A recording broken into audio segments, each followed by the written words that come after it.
Quiero que tomen sus Biblias y vayan conmigo al libro de Romanos. Romanos capítulo 1, y mientras que nuestras conferencias se enfoquen en claridad, mi tema es claridad en el Evangelio del Señor Jesucristo. Si te gusta tomar notas, es el título, ¿qué es el Evangelio? Signo de pregunta. Y no puedo pensar en otro mejor lugar al cual ir juntos el día de hoy que esta carta de Pablo al libro de Romanos. Y quisiera comenzar leyendo los primeros 7 versículos, capítulo 1, un texto que todos conocemos y estamos muy familiarizados. Y nuestro enfoque se encontrará al final del versículo 1, cuando Pablo escribe, y recuerden, esto es la palabra inerrante, infalible, suficiente, autoritativa de Dios, la cual es invencible e inmutable. Pablo, siervo de Cristo Jesús, llamado a ser apóstol, apartado para el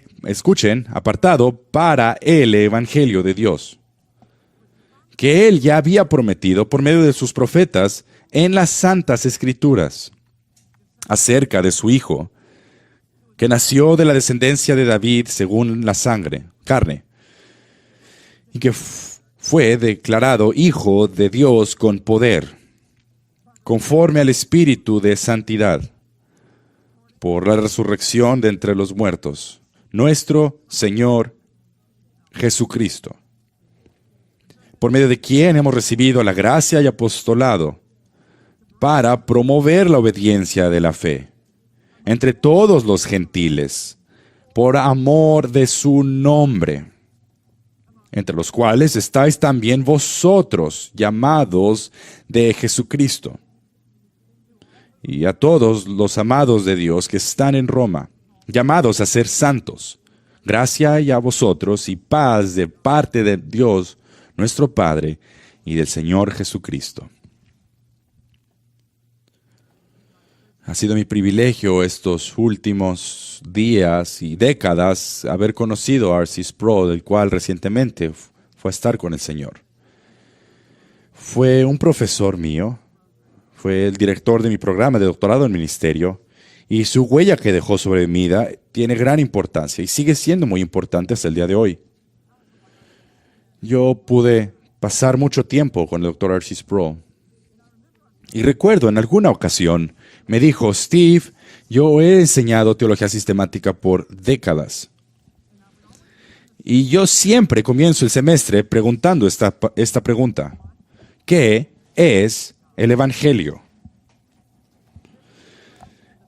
Y esto era presentado a los hombres más inteligentes y destacados, los cuales han respondido sí al llamado de Dios sobre sus vidas, que han vendido sus hogares, han empacado sus maletas, han mudadose a otro país, a otra parte del mundo, sentarse en un seminario, aprender de eruditos, y a ellos les pregunta precisamente qué es el Evangelio. Dr. Sproul me dijo que estaba siempre confrontado con la realidad de cuán pocos estudiantes podían responder a esa pregunta con exactitud y bíblicamente. Me pregunto cómo responderías tú a esa pregunta. ¿Qué es el Evangelio? Tenemos que estar correctos de qué es el Evangelio, pues estar errados en qué es el Evangelio es errar en lo que más importa, en tu relación con Dios. Errar en lo que es el Evangelio quiere decir que estarás tú errado en 1000 otros lugares en tu teología. Tener un falso entendimiento del Evangelio quiere decir que tú eres un falso maestro, un falso profeta. No saber qué es el Evangelio quiere decir que no eres salvo y vas camino a la perdición. No puedes estar en pie correctamente delante de Dios y no saber qué es el Evangelio. Entender el Evangelio es tan importante. ¿Qué quiere decir la palabra Evangelio? Es una palabra en el original, evangelion, y la raíz, ángel, literalmente es un mensajero que contiene un mensaje. Hay un prefijo al principio, eu, lo cual quiere decir bueno, o elogía, algo bueno, una palabra buena. Por lo tanto, cuando tienes eu y la palabra raíz, euangelion, quiere decir las buenas nuevas, buenas noticias, las buenas noticias de salvación que han venido de parte de Dios en la persona de su Hijo Jesucristo, a personas que están bajo la ira de Dios, los cuales necesitan ser librados de la destrucción eterna. Las buenas nuevas. Y no solamente son buenas nuevas, son las mejores nuevas que cualquier persona ha escuchado. Martín Lutero, cuando él tradujo la Biblia a alemán, después de haber sido secuestrado y estar en el castillo de Wittenberg, él estuvo traduciendo la Biblia, lo que en 1522 salió. Cuando él llegó a esta palabra evangelion, ¿cómo traducirla? William Tyndale, unos años después, lo traduciría nuevas que dan gozo. Y Lutero, antes de traducir esta palabra, escribió, evangelion quiere decir un buen mensaje, buenas noticias, un buen reporte, lo cual alguien canta y dice con gran alegría. Por lo que cuando David, él conquistó a Goliat, el buen reporte que trajo ánimo a los judíos, que su enemigo terrible había sido matado, que habían sido liberados, y el gozo y paz que les había sido otorgado, lo cual los incitó a cantar y a bailar y estaban felices por las buenas noticias. Lutero escribe, así es el evangelio, buenas noticias de Dios, es un buen mensaje, es un buen reporte, el cual ha sido dado a todo el mundo, proclamado por los apóstoles. Dice la verdad acerca del verdadero David, que peleó contra la muerte y el pecado y el enemigo y los conquistó. Y por lo tanto, él rescató a aquellos que sin mérito propio habían sido captivados por el pecado, estaban plagados por la muerte y el pecado. A ellos los hizo justos, les dio vida, los salvó. Ellos fueron rescatados por Dios. Hermanos, el Evangelio es las noticias más hermosas que el mundo ha escuchado. Y Romanos es esta carta de Pablo, la más grande que él escribió. Cuando abres tu Biblia hay 21 epístolas. Y cada una de nuestras Biblias, Romanos es la primera epístola. No fue escrita al principio. Fue la séptima epístola que fue escrita. Fue la sexta epístola que Pablo escribió. Santiago, Gálatas, Primera Tesalonicenses, Segunda Tesalonicenses, Primera de Corintios, Segunda de Corintios. Todos fueron escritas antes de Pablo de manera cronológica. Pero cuando llegaron a poner el orden del Nuevo Testamento, Romanos siempre fue expuesta al principio de las epístolas. Y conforme Pablo escribe en la carta a los Romanos, es para presentar el Evangelio de Jesucristo, y las otras 20 epístolas, de alguna otra manera, apoyan aquello que Romanos enseña. Lutero llamó a Romanos la puerta del cielo. Lo llamó una puerta abierta al paraíso. Lo llamó la parte más importante del Nuevo Testamento. Lutero dijo de Romanos que era el Evangelio desplegado. No puede ser leída demasiado, ni puede ser meditada demasiado. Por lo que cuando pensamos en tener claridad del Evangelio, quiero ver con ustedes esos primeros 7 versículos, si el tiempo lo permite. Tal vez, a lo mejor vemos solamente la primera parte del primer versículo, no lo sé. Pero mientras vemos este texto, es como si en este prólogo, introducción, todo el libro de Romanos va a salir de estos primeros 7 versículos. Lo que Pablo tiene que decir acerca del Evangelio se encuentra de manera concentrada en estos primeros versículos. Así es que quiero con ustedes, mientras vemos el texto, tener algunos puntos que nos ayudarán a la introductoria. Quiero ver con ustedes el siervo del Evangelio. Y cuando comienza escribiendo, quiere que nosotros sepamos que Pablo no es el autor del mensaje, él simplemente es el mensajero. Por eso es que comienza diciendo, noten, Pablo, Detengámonos allí. Él comienza diciendo, Pablo, él es el mensajero que menos probable para presentar el evangelio. Él antes era un blasfemo, perseguía a la iglesia. Él era un hombre violento, agresivo en contra de la iglesia. Él era el más grande de los pecadores. Él es quien más atacaba el evangelio. Y a él exactamente lo escogió Dios para ser su mensajero. Continúa, siervo de Cristo Jesús. Es decir, él es un siervo, un esclavo, habiendo sido comprado por su maestro, su amo, para hacer la voluntad de su amo. Es llamado apóstol, soberanamente elegido, llamado con afecto, apartado desde el vientre de su madre. Y dice que ha sido él llamado a ser apóstol y apartado para el evangelio. Este es el llamado más grande que puede ser encomendado por Dios a cualquier persona, especialmente a cualquier hombre que sea llamado para predicar, que sea apartado para el evangelio de Dios. No hay llamado más grande bajo el cielo que ser apartado para el evangelio de Dios. Charles Haddon Spurgeon dijo que si Dios te ha llamado a ser su siervo, ¿por qué tú disminuirías tu posición a ser rey? Pues es el llamado más grande que existe. Así es que lo vemos allí, que Él es siervo del Evangelio, y esto debe de ser de ánimo para nosotros, porque Dios se deleita en elegir a lo más profundo, a lo más vil, para de allí sacar a sus siervos elegidos. La grandeza del Evangelio no se encuentra en el mensajero, se encuentra en el mensaje. Y Dios se deleita en tomar la persona que nadie se pensaría que sería un mensajero correcto para a través de él dar a conocer su evangelio. Ahora, número 2, ¿cuál es la raíz, la fuente del evangelio? Pablo solamente es el mensajero, pero ¿de dónde proviene el evangelio? Al final del primer versículo leemos las palabras, el evangelio de Dios.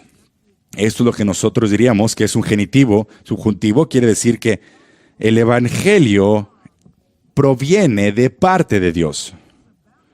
El evangelio trata de Dios, no tenemos ninguna duda de esto, pero lo que esto enfatiza es que el evangelio ha provenido de lo más alto de los cielos, el evangelio ha descendido de más allá de este mundo, el evangelio ha descendido de Dios mismo para el hombre. Dios es la fuente de este evangelio. Dios es el autor y el arquitecto de este evangelio. Que este evangelio no fue diseñado por ninguna denominación.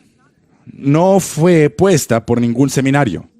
No fue elaborada por alguna iglesia. No, este evangelio proviene de la mente infinita de Dios, y no hay persona aquí que haya jamás podido pensar en un plan de salvación como se encuentra en el Evangelio. Esto es la solución de Dios para el problema del hombre. Esto es Dios actuando y hablando su Evangelio. Si nosotros dividiríamos esta conferencia aquí el día de hoy en diferentes grupos, y si por los próximos 10,000 millones de años nos reuniríamos, ningún grupo aquí pudiese haber elaborado un evangelio de salvación como el que Dios elaboró. ¿Quién más que Dios puede desde la eternidad pasada entre Dios el Padre, que enviaría a su Hijo a este mundo para ser el salvador de una humanidad caída, y que entraría a este mundo por medio de una virgen? ¿Quién más que Dios hubiese podido pensar en el nacimiento virginal? ¿Quién hubiese podido más que Dios planear y elaborar el nacimiento virginal, que hubiese nacido bajo la ley y hubiese cumplido con toda justicia? Y la vida que nosotros no podíamos vivir, Él la vivió en nuestro lugar, y por su obediencia activa a la ley moral de Dios, Él nos ha asegurado justicia delante de Dios. ¿Quién más que Dios pudiese haber pensado en la obediencia activa de Dios? Que Jesús iría a Calvario, que allí sería levantado para morir, y que todos los pecados de todo su pueblo que jamás creerían en el Señor Jesucristo serían transferidos al Señor Jesucristo, y aquel que no conoció pecado se hizo pecado. ¿Quién más que Dios pudiese haber pensado en la muerte sustitutiva de Cristo en la cruz? que Él sería tomado, sepultado, y en el tercer día resucitaría Él mismo de los muertos. Él dijo, yo tengo autoridad para dejar mi vida y yo tengo autoridad para vivir de nuevo. Este mensaje he recibido del Padre. ¿Quién más que Dios pudiese haber diseñado la resurrección? Que ahora ha ascendido al cielo y está sentado a la diestra de Dios Padre. Y el destino de cada persona depende de su relación con el Señor Jesucristo. Solo Dios pudo haber diseñado este evangelio. Es el resultado del genio increíble del Dios Todopoderoso. Pero noten de nuevo, al final del versículo 1, la palabra que está junto al evangelio. Noten el evangelio de Dios. Cada vez que la palabra menciona evangelio, siempre hay un artículo definitivo que lo precede. Notarán en el versículo 9. La predicación del evangelio de su Hijo. Lo mismo en el versículo 15, estoy de anunciar el evangelio. Mismo versículo 16, no avergüenzo del evangelio. Esta es la exclusividad de la salvación que se encuentra en el evangelio. No dice un evangelio como si fuese uno de muchas posibilidades. Hay muchos caminos que guían al infierno, pero solo hay un camino que guía al cielo, y es por medio del Señor Jesucristo. Proverbios capítulo 12, versículo 4. Dice, hay un andar que le parece justo a las personas, pero el final de él es la muerte. Jesús dijo, yo soy el camino, la verdad y la vida. Nadie viene al Padre si no es por mí. Cuando Pedro se presentó delante del Sanedrín, dijo, y no hay salvación en ningún otro bajo el cielo, dado a los hombres, en el cual podamos ser salvos. Y Pablo dijo lo mismo en 1 Timoteo capítulo 2, versículo 5. Hay un Dios y un mediador entre Dios y el hombre Cristo Jesús, el cual se dio a sí mismo en rescate por todos, testimonio dado a su debido tiempo.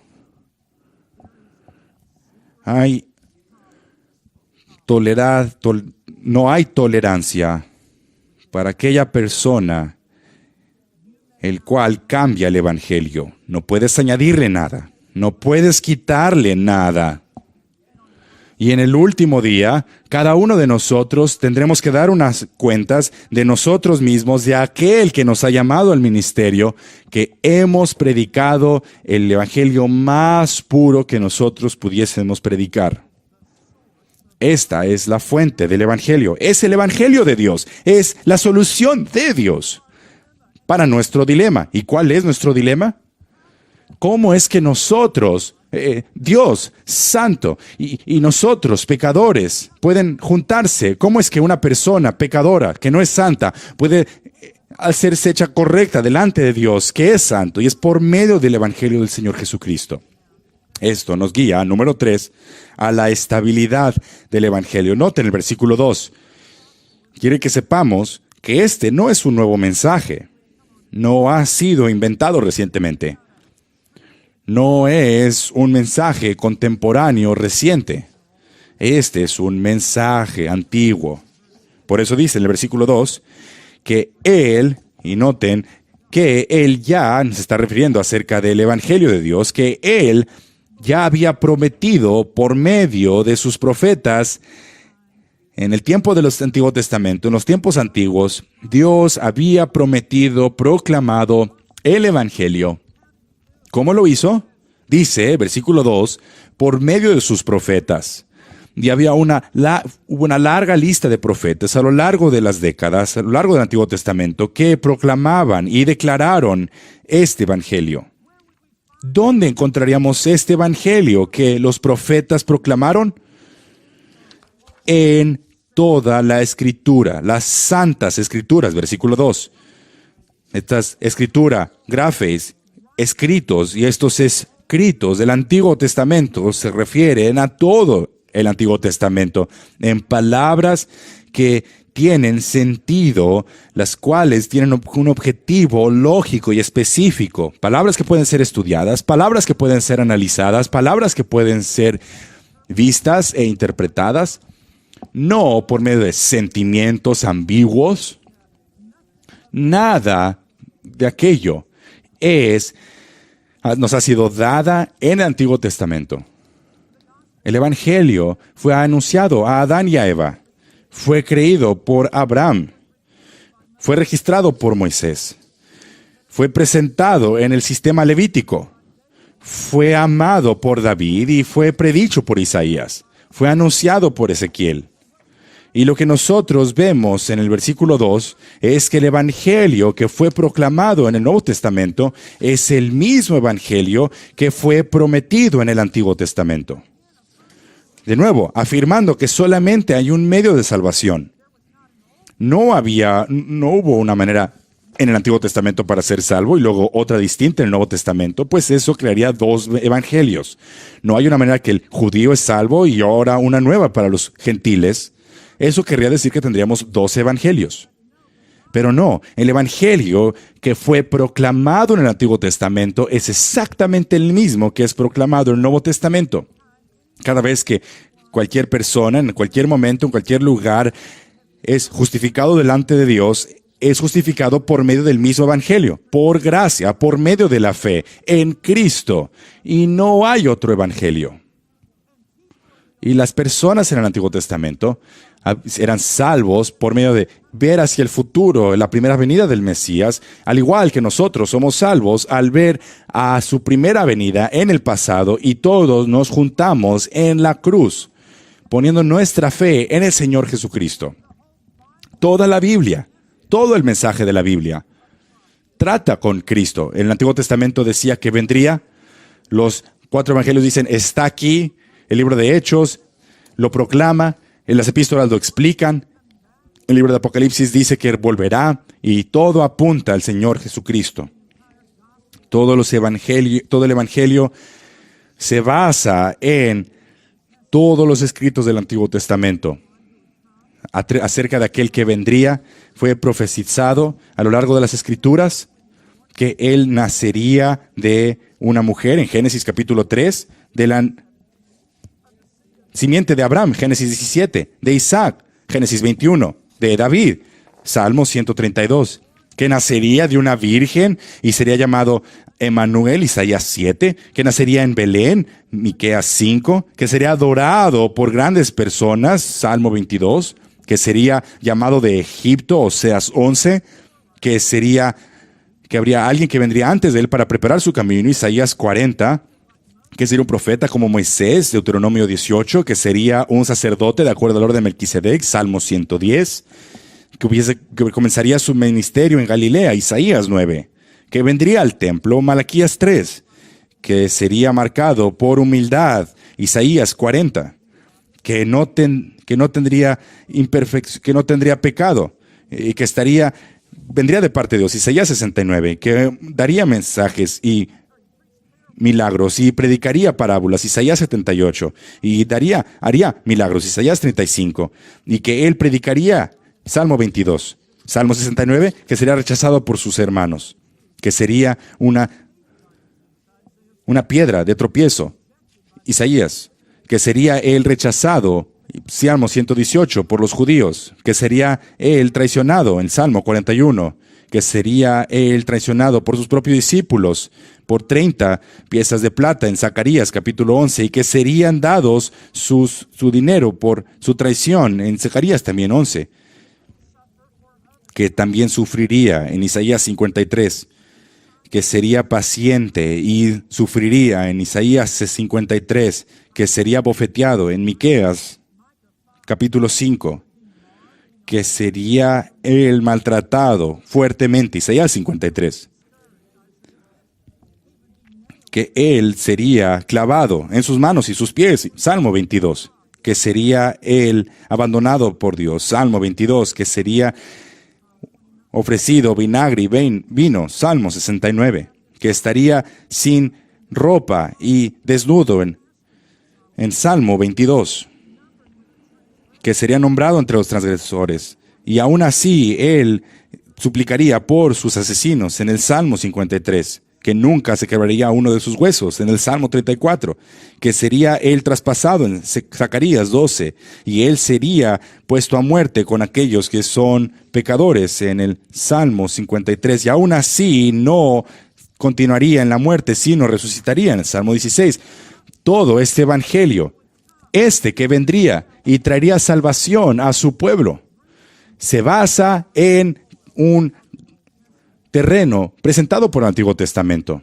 La probabilidad matemática de que todas estas profecías serían completadas en un solo hombre es tan astronómico que ha sido dicho que si tú tuvieras el estado de Texas, desde el punto norte hasta el punto sur de todo el estado de Texas, y lo llenes lleno de billetes de $1 hasta tan alto, hasta los hombros, y tú volases con un helicóptero y vieras el estado de Texas con billetes de $1, tantos billetes, está dicho que matemáticamente un solo dólar de todos esos que se pertenecen que podrías ver allí, esa es la probabilidad de que todas las profecías se cumpliesen en un solo hombre. Que todas las profecías se cumpliesen en un solo hombre es como encontrar un billete con un helicóptero en todo el estado de Texas. Hermanos, todas las profecías del Antiguo Testamento se cumplen en Cristo, y esto es lo que le da validez y poder al Evangelio. Esto nos guía al versículo 3. ¿Cuál es el sujeto del Evangelio? Llegamos aquí al corazón del Evangelio. Porque comenzando en el versículo 3 hasta la primera parte del versículo 5, vemos la persona del Señor Jesucristo. Que el Evangelio se trata acerca de una persona. Y Pablo dedica la mayor parte de este prólogo inicial no al sujeto del Evangelio, sino a la sustancia del Evangelio. Y ahora comienza a hablar acerca del Señor Jesucristo. En el versículo 3 vemos aquí uno de estos versículos hermosos que la deidad de Cristo y la humanidad de Cristo se reúnen en una sola persona, y Mike Riccardi estará hablando acerca de eso en su mensaje en la próxima sesión. Aquí vemos uno de estos versículos que es casi como si el universo se está contenido en un solo pedacito, en un solo versículo. Habla acerca de la deidad de Cristo. Dice acerca de su Hijo. Que, noten, el Evangelio trata acerca de su Hijo.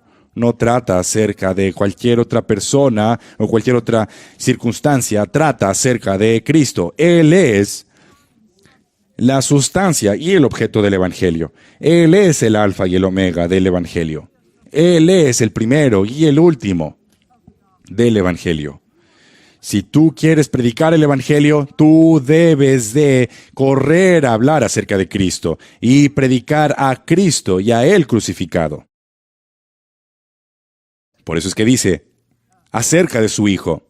Esta es una oración que habla acerca de la deidad de Cristo, que Él es el Hijo de Dios, que Él es coigual al Padre y Dios el Espíritu Santo, que Él es la segunda persona de la Trinidad, de la misma esencia del Padre y del Espíritu. Colosenses capítulo 2, versículo 9, toda la plenitud de la deidad habita corporalmente en Él. Juan capítulo 1, versículo 1, en el principio era el Verbo, y el Verbo era con Dios, y el Verbo era Dios. Isaías capítulo 9, versículo 6. Será llamado un hijo, y será llamado su nombre admirable, consejero, Dios fuerte, Padre eterno. Aquí vemos la deidad de Cristo. Pero luego, continuamos leyendo en el versículo 3, que nació el Hijo de Dios, nació, entró a la raza humana, se tomó forma de hombre. Aquí vemos el nacimiento virginal, el cual Él nació no solo como cualquier persona, sino que Él descendió como descendiente de David, de acuerdo a la carne. Él vino de acuerdo a la línea mesiánica. Él es el Hijo de Dios de toda eternidad y es el Hijo de David. Y al entrar a la raza humana, Cristo tuvo que convertirse en un hombre en el Evangelio de Dios. ¿Por qué es que Cristo tuvo que convertirse en un hombre? Bueno, porque nosotros no podemos levantarnos a nosotros mismos a las alturas del cielo para escalar a el trono celestial. Toda nuestra justicia es como trapos de inmundicia. Dios tiene que dejar el cielo y venir hasta lo más profundo, aquí con nosotros, entrar a este mundo lleno de pecado y de tentación, de tal manera que pudiese entonces a nosotros elevarnos y llevarnos al cielo. Tenía que nacer de una virgen, para que entonces nosotros pudiésemos nacer de nuevo. Tenía que ser el Hijo del Hombre, para que entonces nosotros pudiésemos ser hijos de Dios. Él tenía que venir a nosotros para entonces elevarnos a nosotros al cielo. Pero más allá de eso, Él tenía que ser un hombre, porque la paga del pecado es muerte. Y Dios no puede morir. Dios es inmortal, desde la eternidad pasada hasta la eternidad futura. Para que Jesús pudiese morir como nuestro Salvador, Él debe de tomar la forma de humanos para sufrir con la culpabilidad de la ley, que es muerte. Por eso es que Dios tuvo que ser hijo de David, para entonces poder morir en nuestro lugar y poder ser el sacrificio único por nuestros pecados. Pero más allá de eso, para ser nuestro mediador, un mediador es alguien que separa en medio de dos personas, las cuales tienen un desacuerdo, un grupo con otro grupo, entre dos grupos de personas que no encuentran reconciliación. Un mediador lo que hace es que se para en medio y tiene que tener interés en ambos lados. Por eso es que Él tenía que ser Dios completamente para ser Dios mismo, pero también tenía que ser completamente hombre para representar a los hombres delante de Dios. Y solamente hay alguien que pudiese ser un mediador, y ese es el Señor Jesucristo. Ningún ángel puede mediar entre Dios y el hombre. Ningún profeta puede mediar entre Dios y los hombres.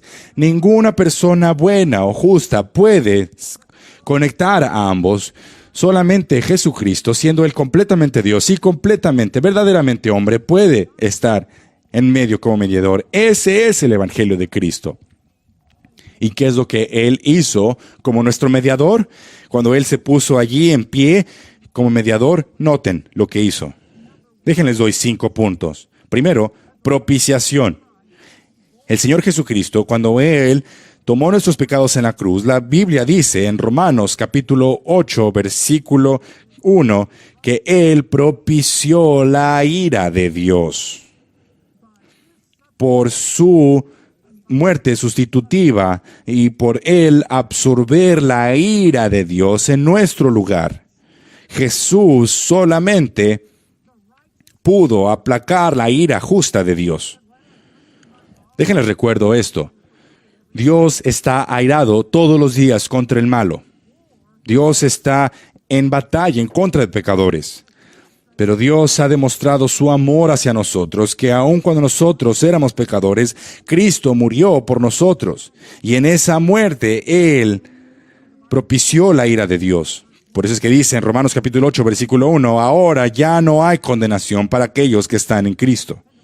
Y la Biblia dice en Romanos capítulo 5, versículo 1, habiendo sido justificados por la fe, tenemos paz para con Dios, por medio de nuestro Señor Jesucristo.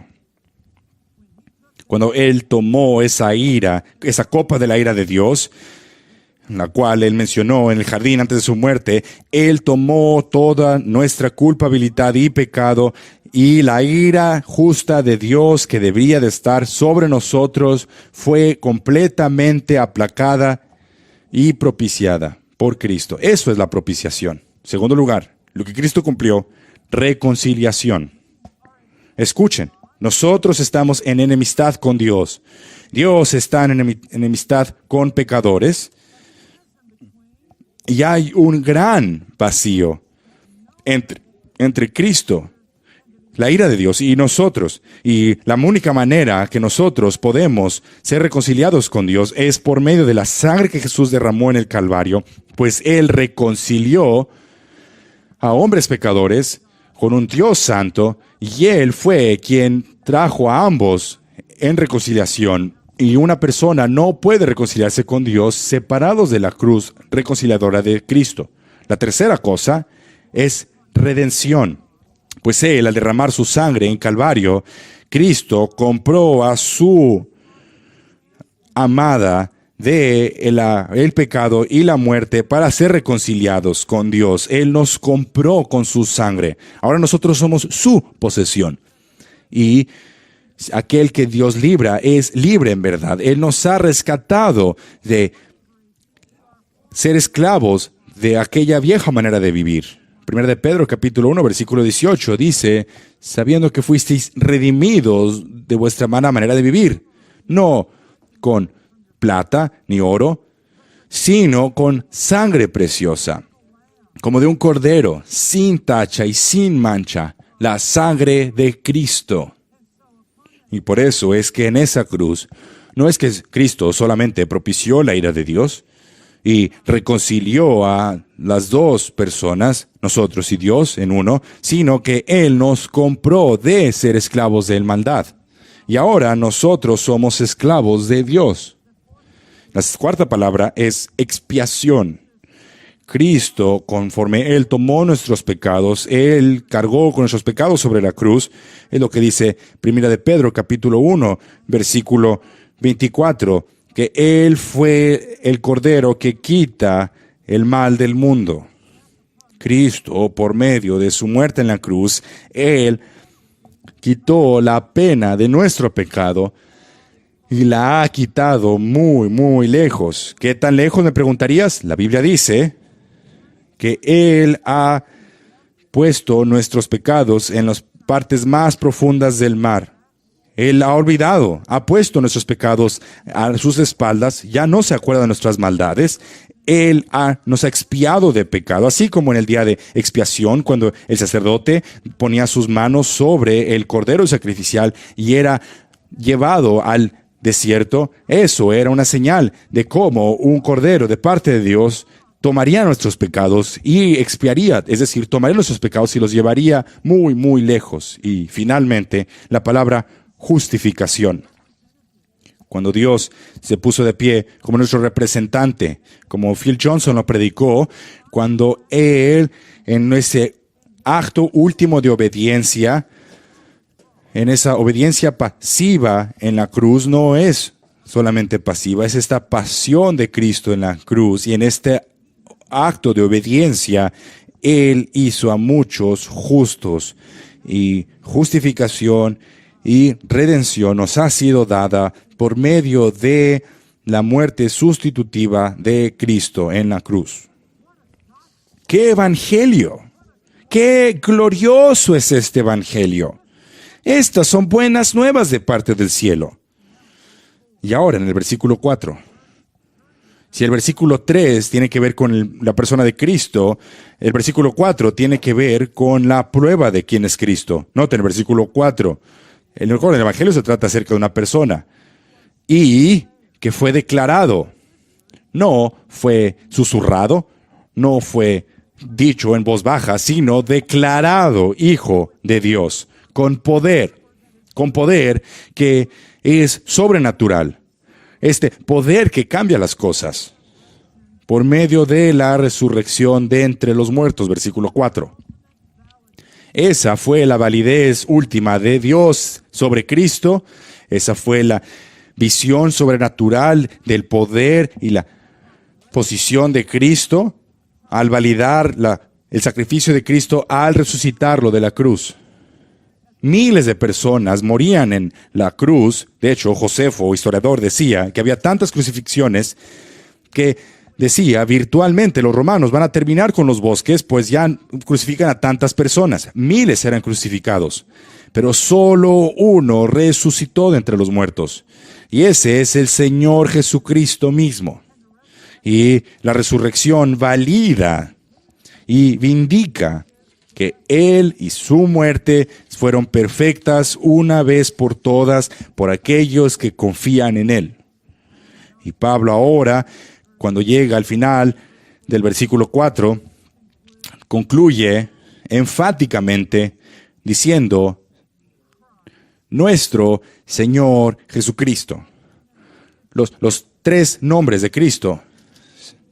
Jesús es ese nombre de salvación. Quiere decir Jehová salva. Es Jehová que ha venido en forma humana, quien ha venido a rescatar a unas personas.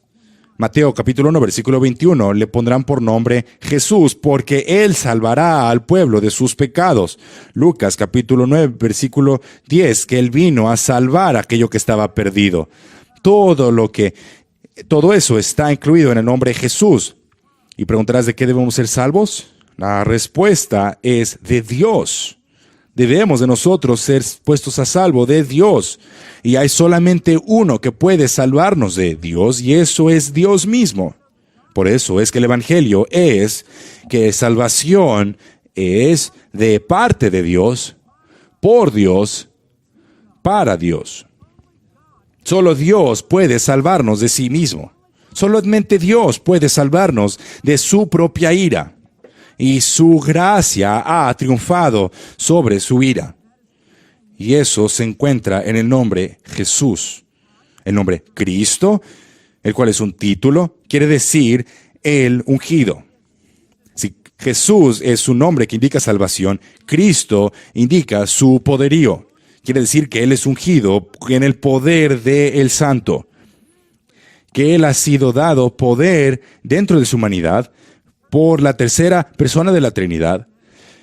Y mientras que Él entró a su ministerio público, los cielos se abrieron y el Espíritu vino sobre Él como una paloma. Y recuerdan lo que sucedió después cuando Jesús entró a la sinagoga y abrió el rollo de Isaías 62. Dijo a voz alta, el Espíritu del Señor está sobre mí, porque me ha ungido para anunciar. Él fue ungido por poder del Espíritu Santo para poder llevar a cabo su misión de salvación en la tierra. Y después, Señor. Señor, eso es su nombre soberano, Kurios. Quiere decir gobernante. Quiere decir el maestro, el amo, el monarca, el dueño, el soberano. Jesús dijo en Mateo 28, versículo 18, toda autoridad en el cielo y en la tierra me ha sido dada. Él posee toda autoridad para traer y llevar a cabo cada detalle de providencia para poder traer salvación a su propio pueblo. Después dice en el versículo 5, por medio de quién, se está refiriendo al Señor Jesucristo, por es la palabra día, el cual indica como una cadena, es como el medio, es como un tubo, a través del cual algo va a fluir a través de este medio, a través del Señor Jesucristo, por medio de su muerte sustitutiva. Y dice, por medio de quién, eso se refiere a los creyentes, y solamente los creyentes, los cuales hemos recibido, noten, eso es algo que recibimos, no trabajamos por ello, recibimos, versículo 5, gracia. Gracia que salva. Gracia que salva y que fluye por medio de la persona y obra de Jesucristo. A aquellos que pondrán su fe y su confianza en Él. Esta palabra gracia, versículo 5, representa el Evangelio en su totalidad. Todo fluye por medio de Cristo. Reconciliar, esta gracia que reconcilia, que salva. Todo aspecto de la gracia de Dios fluye por medio del Señor Jesucristo. No hay ningún otro tubo por el medio del cual Dios dispense su gracia para que nosotros la recibamos, sino que solamente por medio del Señor Jesucristo. No hay ninguna gota de gracia fuera del Señor Jesucristo. Todo es exclusivamente dispensado por Jesucristo a aquellos que vienen y creen en y por medio de Cristo.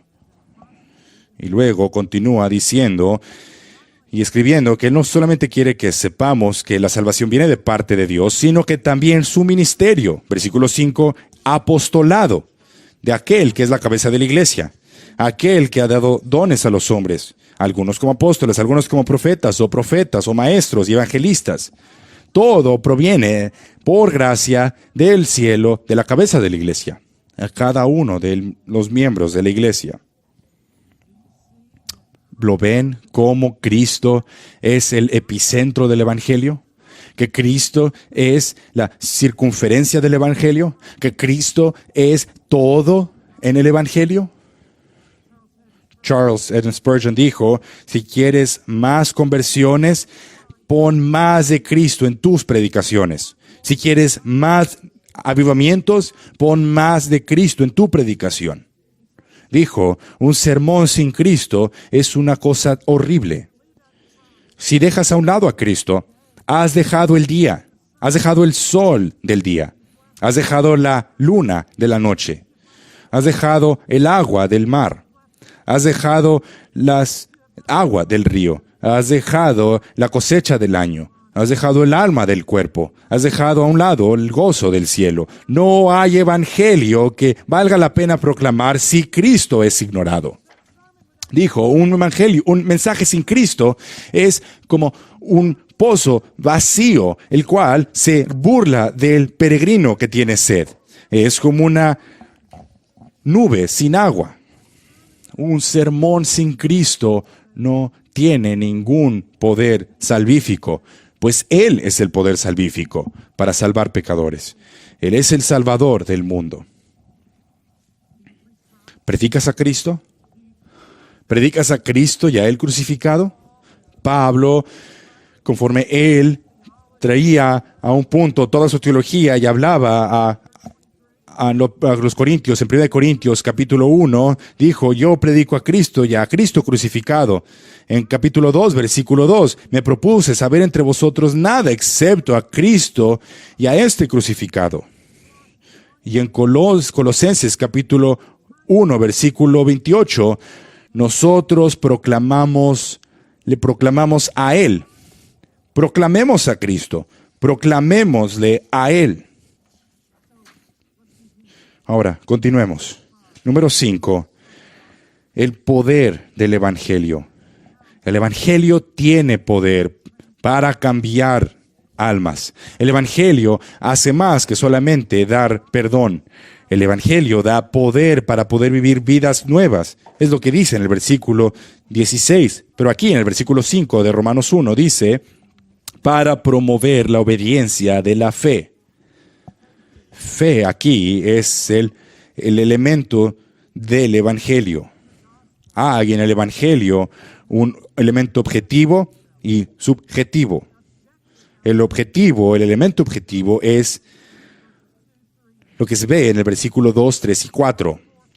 Estos son las señales, lo que hace el Evangelio. Pero ahora en el versículo 5 vemos el objetivo del Evangelio, por medio del cual proviene el Evangelio, que es, versículo 5, fe. La única manera que un pecador puede ser salvo es por medio del actuar en fe, en obediencia a Dios. Pues por fe hemos sido salvos, por gracia, y esto no de vosotros, sino es un don de Dios, no por obras para que nadie se gloríe. Pero esta fe salvífica no es solamente una afirmación intelectual, no es una respuesta emocional, es algo que tiene que ver con la voluntad. Es más que solamente la mente y las emociones. Hay la voluntad, la cual se activa en esta verdadera fe salvífica, la cual comienza en el momento de la conversión. El primer paso a través de la puerta estrecha es la obediencia y la fe salvífica, y lo dice aquí, para promover, es decir, versículo 5, el Evangelio promueve la obediencia a la fe. Esta obediencia a la fe quiere decir la fe que produce obediencia, o la obediencia que la fe produce. Toda la verdadera fe salvífica produce obediencia a la voluntad y obra de Dios. No hay aquí una predicación de un evangelio de antinomianismo, es decir, un evangelio que no promueva a Cristo como el Señor. Es obediencia, la cual es la marca de una fe verdadera. Mateo capítulo 7, versículo 21, no todo aquel que me dice, Señor, Señor, entrará en el reino de los cielos, sino aquel que hace la voluntad de mi Padre que está en los cielos. En Romanos capítulo 10, versículos 9, dice, si confiesas con tu boca Jesús como Señor y crees en tu corazón que Dios le resucitó de entre los muertos, serás salvo. Obediencia es un elemento esencial en la fe salvífica verdadera. Este es el poder del Evangelio. Provee todo lo que necesitamos. Y la fe que Dios provee como resultado de la regeneración es la fe que es activada, que es dinámica, que se sujeta al señorío de Jesucristo y es obediente a la voluntad y palabra de Dios. Ahora, de manera breve, número 6, la plenitud del Evangelio. ¿A quién debe de ser predicado este Evangelio? Noten, dice, versículo 5, entre todos los gentiles. Es una manera de decir, hay gran gracia para todas las personas, en todo lugar, de toda lengua, tribu y nación, personas. El Evangelio debe de llegarles a todos ellos. Los gentiles, aquí se refiere a todas las naciones. Y Pablo especifica esto en el versículo 14, cuando dice, tanto a griegos como a bárbaros. Griegos eran los educados. Griegos eran quienes tenían estatus social, ellos eran pulidos, y Pablo decía, versículo 14 del capítulo 1, yo quiero alcanzar a los griegos, pero también menciona a los bárbaros. Los bárbaros eran aquellos sin categoría y estatus social, aquellos que no podían hablar, que no sabían escribir, no sabían hablar, eran crudos, rudos, y cuando abrían sus bocas, ellos se escucharían como solamente burucas. Tú eres uno de esos bárbaros. Ni siquiera entendemos lo que nos estás diciendo. Tú has terminado con la lengua nuestra. Y Pablo decía, yo quiero alcanzar a ellos que están en el sótano, yo quiero alcanzar a aquellos que están en la azotea. Esta es una manera que se llama inclusio, es decir, que él quiere alcanzar a todos, tanto los altos como los bajos, y todo lo que está en medio. Es decir, si alguien dice quiero ir de este a oeste, quiere decir todo lo que está en medio también. Lo que Pablo está diciendo aquí es que él está obligado a predicar el evangelio a aquellos que están en lo alto y a aquellos que están en lo bajo. Y cada persona que esté en medio, en la providencia de Dios, que pueda él alcanzar. Y hace lo mismo al final del versículo 14, cuando dice a los sabios y a los ignorantes. Los griegos allá arriba, en sus alturas, son los sabios, y los bárbaros son los ignorantes, los cuales no tienen entrenamiento ni educación, y ellos aún son necios, aún en los caminos del mundo. Pablo lo que está diciendo es que este evangelio es para todos los gentiles, y es para gloria de su nombre. Es para la fama de la gloria de Dios, para que haya más voces en los atrios celestiales, para que haya más seguidores de Cristo, para que haya más adoradores que estén cantando toda gloria sea a Cristo, para que haya más que estén siendo llevados, creciendo en conformidad a la imagen de Cristo. Tengo un último punto, Y se encuentra en el versículo 6 y la primera parte del versículo 7, y quiero llamarle el éxito del Evangelio. Y antes de leer el versículo 6, quiero decirles que Dios garantiza el éxito de su propio Evangelio. Cristo no murió en vano. Habrá una novia de redimidos que vendrán a conocer al Señor Jesucristo. El Evangelio no regresará vacío. Cristo, Dios mismo, garantiza el éxito de su propio Evangelio. Y Él enviará un llamado a todos los elegidos. Y cuando el Evangelio es proclamado por ti y por mí, Dios efectualmente, irresistiblemente, llamará a fe, así en fe en Jesucristo, a aquellos que Él ha elegido antes de la fundación del mundo. Así es que por eso dice en el versículo 6, entre los cuales estáis también vosotros. Noten, cuando dice también vosotros, no solamente aquellos que están llamados en Roma, sino aquellos que también están llamados en Corinto, en Éfeso, en Colosa y Filipos. En todos los lugares, todos están por todos lados del mundo. Entre los cuales también vosotros, llamados de Jesucristo. El objetivo definitivo, han sido llamados, es un grupo específico, aquellos que han sido llamados de las tinieblas a la luz, aquellos que han sido llamados por el poder salvífico mismo de Dios. Los teólogos siempre tienen que hacer distinciones. Y debemos de nosotros hacer una distinción clara entre los dos llamados que tienen que ver con la salvación. Hay un llamado externo y hay un llamado interno. El llamado externo es el llamado del mensajero, es el llamado del predicador, es el llamado del que enseña el domingo en la mañana, del misionero, del padre. Es el llamado que es dado conforme el evangelio es proclamado. Y no puede ir más allá que el oído. Porque para que una persona sea salva, debe de existir un segundo llamado. Ese llamado no es proclamado por un hombre. Ese llamado es dado por Dios mismo.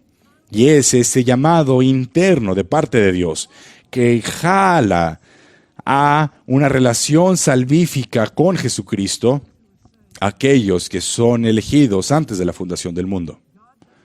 Dios no llama internamente y nos dice y nos llama a nosotros a predicar el Evangelio, a proclamar el Evangelio. Y conforme nosotros proclamamos el Evangelio, Él hace este llamado interno en el lugar y momento específico de acuerdo a su voluntad y providencia. Y el llamado de Dios, Él toma a las personas. Esta voluntad de llamado de parte de Dios es irresistible, es decir, que Él da este llamado y las personas responden a este llamado. Por eso es que Dios garantiza su evangelio, pues habrá aquellos que creerán en su evangelio. Sí, habrá aquellos que se resistan al evangelio, que aquellos que, habiendo escuchado el evangelio, no quieren creer. Pero eso sucede hasta que Dios los llama así. Aquellos que conoció, a ellos predestinó, y aquellos que predestinó, a esos llamó, y a esos que llamó, Él justificó, y aquellos que justificó, a ellos glorificó. A aquellos que, con el grupo que comenzó en la eternidad pasada, es el mismo grupo con los cuales Él cumplirá su obra en la eternidad futura. Aquello que sucedió en la eternidad pasada, que eligió, es decir, aquellos que Él conoció, llamó y decidió amar con este amor distinto, son los mismos que Él predestinó en eternidad pasada. Y en esa voluntad salvífica de Dios, ahora se ve en el tiempo conforme Dios llama a las personas. Hermanos, Él me llamó en un momento, y Él te llamó en un momento, y estábamos en momentos y lugares distintos, pero todo bajo la soberanía de Dios. Y Dios conquistó nuestro duro corazón, y Él nos quitó este corazón de piedra, y nos dio un corazón de carne, y nos dio el regalo de arrepentimiento y nos resucitó a nosotros de nuestra muerte. Y nosotros respondimos al llamado porque nos dio oídos para oír, nos dio ojos para ver, nos dio un corazón para creer. Y en ese momento que nosotros fuimos regenerados, Nosotros llamamos al nombre del Señor, pues Él nos llamó primero y Él nos justificó. Y un día en la eternidad futura nos glorificará. No habrá nadie que se pierda en el camino. Nadie va a ser añadido tampoco en el camino. Dios tiene este evangelio ya hecho, establecido. Y si no vas a predicar el evangelio, Dios va a llamar a alguien más a predicar el evangelio, para que cada uno de sus elegidos sean llamados por medio de un predicador que los llame a fe y arrepentimiento al Señor Jesucristo. Hermanos, Dios, Él garantiza el éxito de su evangelio. Y por eso es que continúa en el versículo 7, aquellos que son amados de Dios en Roma, llamados a ser santos. Eso no quiere decir que son llamados santos, son llamados a ser santos. Fueron llamados a fuera de la tumba del pecado, resucitados por el poder del Espíritu. Son llamados por Dios. Cuando Dios dijo, Lázaro, sal de allí. Si Lázaro no hubiese dicho Lázaro, todos habrían resucitado. Pero Él tiene el poder en su voz para llamar a los muertos que vivan. Así conforme tú y yo predicamos el evangelio, el poder de Dios se activa en nuestros ministerios. Y todos aquellos que Él conoció, predestinó, serán llamados, ya sea que estén en Roma, en Filipos, en Los Ángeles, en Dallas, en Atlanta. No, lo que nosotros tenemos que hacer es ir y proclamar el evangelio a todas las personas y dejamos los resultados a un Dios soberano que llamará a sus propias personas a sí mismo. Spurgeon dijo, predique el evangelio. Las puertas del infierno temblarán. Predica el evangelio para que los pródigos vengan a casa. Predique el evangelio a toda criatura. Es el mandato del maestro y es el poder del maestro a todos aquellos que creen. Terminando este mensaje, hermanos, sería tonto para mí creer que todos aquí en este edificio son creyentes en el Señor Jesucristo. Jesucristo solamente tuvo 12 y uno era un diablo. ¿Cuántos de aquí nosotros estamos todavía están fuera del reino de Dios? Y si tú el día de hoy has escuchado este evangelio, estás seguro que conoces al Señor Jesucristo como tu Señor y Salvador. Te has arrepentido de tus pecados. Has abandonado tu religiosidad y tu autojusticia. Has renunciado tu vida de pecado. Has volteado al Señor Jesucristo. Has tú corrido a su gracia y misericordia. Has dicho, Señor, ten misericordia de mí, pecador.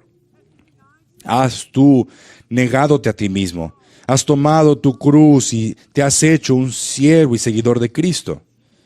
Jesús dice, vengan a mí todos los que están cansados y cargados, y les daré descanso. Tomen mi yugo sobre vosotros y aprendan de mí, porque soy manso, y encontrarán descanso a sus almas, pues mi yugo es fácil y ligera mi carga. La única cosa que tú abandonarás es tu pecado, y a cambio recibirás su justicia. Él te limpiará de tus pecados. Él te dará un corazón nuevo. Él te dará una vida nueva. Él te dará una justicia delante de Dios. ¿Por qué no vendrías a Él? ¿Por qué no vendrías hoy? ¿Por qué dejarías esto para mañana venir a Él en fe en Jesucristo? Y si tú estás escuchando estas palabras y no conoces a Cristo, te dice, ven por la puerta estrecha. Él es esta puerta estrecha. Ven a Él. Si alguno tiene sed, ven a mí y beba. Y de lo más profundo de Él fluirán ríos de agua viva. Será la mejor decisión de tu vida, que dejes a un lado tu pecado y voltees al Maestro, al Salvador, y recibas su perdón y la gracia que Él da libremente. Si nunca has creído en el Señor Jesucristo, aún aquí en una conferencia para pastores como esta, cree en el Evangelio, cree en las buenas nuevas, cree en aquel Señor Jesucristo. Sin Cristo tú vas camino a la perdición. Sin Cristo no tienes esperanza. Sin Cristo tú estás bajo la ira de Dios. Sin Cristo tú eres el objeto de su ira. Pero en Cristo tienes salvación, libertad de destrucción. En Cristo has sido rescatado de toda ruina. Cristo dice, aquel que viene a mí, a nadie repudiaré. Él es el amigo de pecadores y Él es el que ha venido a llamar a aquello que estaba perdido. Qué cosa tan gloriosa es que tú estés aquí en una conferencia para pastores y que tú en estos momentos vengas a los brazos abiertos del Señor Jesucristo y recibir su salvación gloriosa. Si nunca lo has hecho, hazlo en estos momentos. Escucha, ahora es el momento de salvación. Hoy es el día de salvación. Aquel que endurece su corazón será prontamente cortado y no habrá remedio. No te enorgullezcas del día de mañana, porque no sabes lo que traerá el día de mañana. Ven al Señor Jesucristo en este momento, hoy, y recibe su gracia salvífica, que se encuentra en el Evangelio del Señor Jesucristo. Oremos. Padre, gracias por el poder y pureza y la profundidad que encontramos en el mensaje del Evangelio. Hemos sido apartados para ti desde el vientre de nuestra madre. Y ahora predicamos tu Evangelio, testificamos de este Evangelio. Y nos llamas a llevar este Evangelio a las naciones. Dios, oramos que tú muevas nuestros corazones aquí el día de hoy, para darnos a nosotros mismos por el bien de este Evangelio, aún más de lo que hemos hecho el día de ayer, en sujeción y adoración a ti. En el nombre de Jesús. Amén.